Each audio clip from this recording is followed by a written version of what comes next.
Sir मेरे कब्जे वाले सर मेरे मैम हाँ भाई ये लोग पार्क में ठीक है इन लोगों के साथ ठीक है सच सच बताना ये सारी स्टोरी बताई क्या बताई मैंने इसके साथ शादी करवाई किससे शादी करनी है इसने उसके साथ शादी करवाई तुम्हारी शादी इस लड़की के नहीं नहीं मेरी नहीं लड़की ने लड़की से की है लड़की ने उस्मान ने निशा से शादी की अच्छा तो शादी करनी थी जी। ये तो बस ही कुछ और निकला जी तो मैं इन लोगों का मतलब बहुत ना इन लोगों से ताल्लुक तो तुम्हें पता नहीं था मेल फीमेल शादी पाकिस्तान में इस्लाम में शादी नहीं होती इसको क्या कहा जाता है पकड़ने को क्या रंग दिया जाता है पता है ना मैंने मैम हाँ। मैंने बोला आप लोग क्या करते हैं मैंने निशा पर टीवी में बुलाया उसने बोला इसने कब्जे में लिया क्या किया ये आइस भी पीती है मैंने देखा इसके सवाल नहीं पता अच्छा ये दोनों शादी लड़की भी शादी करना चाहती थी लड़की भी कहती थी कि मैं इसके साथ बात हूँ ऐसे ही है मैंने लोगों से ना पूरा पार्क में बैठते ना इन लोगों से पूछा अच्छा ये अस्मा जो है इससे मोहब्बत करती थी इश्क करती थी इसकी वजह से वो उससे शादी करना चलिए यहाँ पे एक चीज़ तो आपके सामने आ गई जो मुझे मोबाइल में जब मैं बैठी थी तो मेरे दिमाग में आ रहा था कि एक लड़कों को कैसे शादी ले जा सकती है इसका मतलब है कहीं ना कहीं कोई ना कोई इसको पसंद करता है ऐसा होता है फैंस लड़कियों की लड़कियां भी होती है उनकी खतरनाक होती है तो ये शादी करना चाहती है समझ रहे हैं आप तो इसके सवालों के जवाब दो कह रहे हो तुम उससे शादी करना चाहती थी ये कौन सा मजाक है तुम्हारा ये थी कि ये इसको पसंद करने लगा तो मैंने इसको बोला कि आप क्यों उसको पसंद करते हैं मेरे साथ रहती मेरी जिम्मेदारी ही हो इसको पसंद करने लगा था मैं इसलिए पसंद करने लगा था मैंने निशा से बात की मैंने निशा को बोला निशा मैं ऐसे झूठ नहीं कहना मैं तुझे तेरे घर वालों के पास भेजूंगा लेकिन मैं उसके सामने नौकरी करानी है मेरे को मैं इसके बच्चे से लगा लूँगा तो उसको इसके घर वालों के पास लेना चाह इसलिए मैंने एक दफ़ा निशा को बोला मैंने बोला निशा आप मेरे साथ तावन करो मैं ना आपके मामा के पास ना अपने घर जो मौका दो पिछले कभी कहा था मुझे अपनी माँ के पास जाना नहीं मैंने एक दफ़ा इसने बोला था बोला मैंने से बोला हाँ या आती फिर मैंने इसको बोला मैंने बोला इतना बड़ा दिल था आपने अपने छोटे छोटे बच्चे छोड़कर एक लड़की के साथ आ गई हस्बैंड छोड़ा फिर इसने बोला मेरी सिस्टर कैपेसिटी की पेशेंट अच्छा शुगर ठीक है जी तो मैंने इसको बोला मैंने बोला तेरे घर में इतने इतने मसले चल रहे ये खर्चे कहाँ से पूरी करती थी तो कभी काम नहीं करती थी ये जॉब लेते का तुम जॉब दिलाने की इसको लालच देती थी मैंने इसको बोला मैंने बोला आपके ना जॉब का मैं करूँगा ठीक है इसको मैंने वैसे ही बोला उसको निशा को मैंने बोला निशा मैं ना तुझे ना कहीं बाहर ना लेके जाऊँगा और मैं तुझे तेरे घर वालों को समझाऊँगा ठीक है अगर तुम घर पहुँचा भी देते थे अगर शादी करते तो शादी बुरी चीज़ नहीं है मुझे तुम ये बताओ बच्ची तो चलो छोटी थी उसको नहीं समझ में आई थी वो घर से अपनी माँ की पिटाई में से चली भी गई है तुम्हारी बात ऐसे नहीं करते 3 महीने तक तुमने उसके दिमाग में क्यों नहीं डाला तुम 7 महीने उस पड़ोस में रही हो उस घर में रही हो जाती रही हो तुम ये सोचो उसकी बच्ची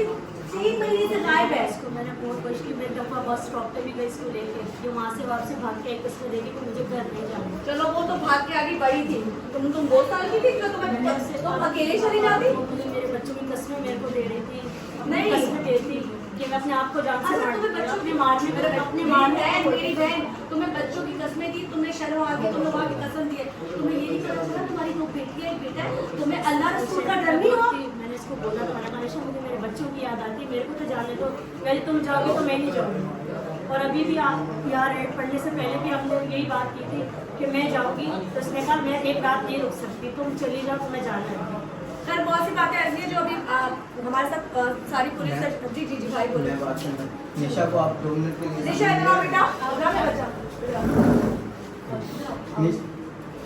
आजा जनरल बताओ इसने कितनी जबरदस्ती के साथ की क्या हुआ क्या मामला था आप भी बताओ ना इसने कोई साथ जबरदस्ती नहीं की मैंने इसको बोला है कि मेरे को लेके चलो मेरी अम्मा ने उस दिन मेरा गला पकड़ लिया था कि 5 मिनट देना ठीक है उसके बाद तुम भाग गई उस टाइम पे ये जा रहे थे अपने दोस्त से नहीं करके मुझे वो तो तुम्हारा वापस आने को दिल नहीं हुआ मैंने अभी हम यही बात कर रहे थे मैं बोल रही थी वहाँ मेरी अम्मा 3 महीने बाद बात कर रहे थे 3 महीने तक माँ की याद नहीं आई 3 महीने बच्चा 2 दिन घर से बाहर रहता है बड़े साहब आप भी बड़े अगर बच्चा 2 दिन माँ के बगैर रहे बच्चे को माँ याद नहीं आएगी और आपकी माँ अगर आपको मारेगी तो आप भाग के वापस आओगे कि नहीं आओगे तो आप क्या समझते हो झूठ समझिए ना उसको समझाया गया या दिमाग बंद कर दिया गया 3 महीने तक नहीं पता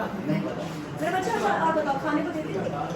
खाने को देती सुना ही आपसे शादी करना चाहती थी, प्यार करती है आपसे? नहीं एक दोस्त की तरह रहती है। दोस्त की तरह रहती है, तो आपको बहुत चाहती होंगी ना, प्यार करती होंगी, कपड़े वपड़े बना के देती होंगी, हाँ, कपड़े भी दिलाए। कपड़े भी दिलाए, खाना वाना सब साथ साथ खाते होंगे। तो कभी ऐसा ऐसा हुआ कि कभी इसने कहा "अब यार हम दोनों ही रह लेते हैं, मर्दों की जरूरत ही नहीं है हमें"? नहीं हुआ? चलिए कि बाकी की जो तफ्तीश है वो अपनी पुलिस मौजूद है,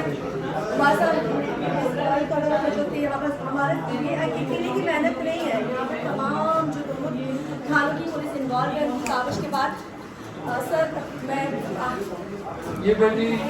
तुम्हारा चैनल को मैं सलूट करता हूँ, लम्हा व लम्हा जो मेरे साथ रहा है, मेरे दुख दर्द का साथ रहा है, जिनको कोई एक पानी के घूंट का भी मुझसे कोई लालच नहीं था। मैं इस चैनल को, ऑल मीडिया को सलूट करता हूँ जिन्होंने मेरे साथ तावन किया,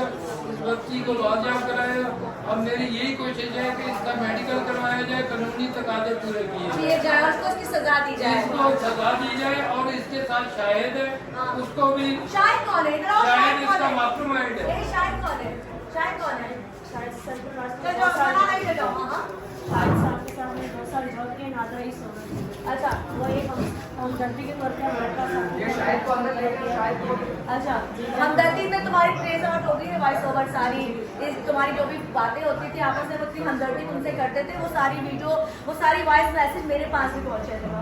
तुम्हारे साथ उनकी इतनी हमदर्दी थी। एक मर्द को जब किसी औरत से बहुत हमदर्दी हो जाती है ना, या तो वो उससे प्यार करता है या उससे कुछ चाहता है। तुम बच्ची भी हो, बच्चे पैदा कर सकते हो, एक एजेंट बना है। कोई मतलब नहीं है, मर्द मोटा कभी नहीं होता, औरत होती है, मर्द मोटा कभी नहीं होता। उससे मेरा कोई गलत नहीं था। मर्द तो था ना भाई। चलिए कि बाकी की तस्वीर जो है वो आपको बाद में समझ में आ जाएगी। मुझे कुछ समझ में नहीं आ रही सकता है। असमा को अरेस्ट किया जा चुका है, ताकि वो लड़का जिसकी लोकेशन आपकी दी है उससे शायद दुनिया उस जगह जाती होगी, इसी वजह से वहाँ पे लोकेशन उसी घर में बार आ रही है। वहाँ से जो सर्च ऑपरेशन हुआ है, सारे बंगाली जो रास्ते में आ रहे हैं, वो तमाम चीज़ें आपके सामने आ चुकी है। सर सरकारी पुलिस स्टेशन में मौजूद हूँ और पुलिस की हमारी टीम में प्रोटेक्शन और स्पेशली जितनी काबिश है, हमारी पूरी टीम की जो काबिश है आपको नजर आ रही है। बाकी की चीज़ें जो फर्दर इंक्वायरी होगी, FIR करने की, वो तमाम चीज़ें बात की बात है।